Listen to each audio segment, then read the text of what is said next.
Good morning student. आज का हमारा सब्जेक्ट है इंग्लिश। क्लास है केजी। इंग्लिश में आज मैं आपको रीड करवाऊंगी साउंड ऑफ बॉबिल यू। बॉबिल हमारे 5 होते हैं, ए ई आई ओ यू। तो आज मैं आपको यू बॉबिल कराऊंगी। तो चलिए रीड करते हैं।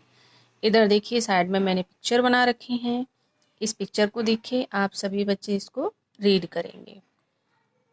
तो चलिए रीड करते हैं। CUP कप, HUT हट, NUT nut, CUT cut, GUN gun.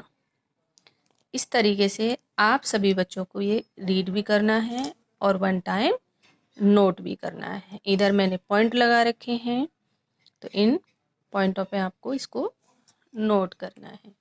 Thank you.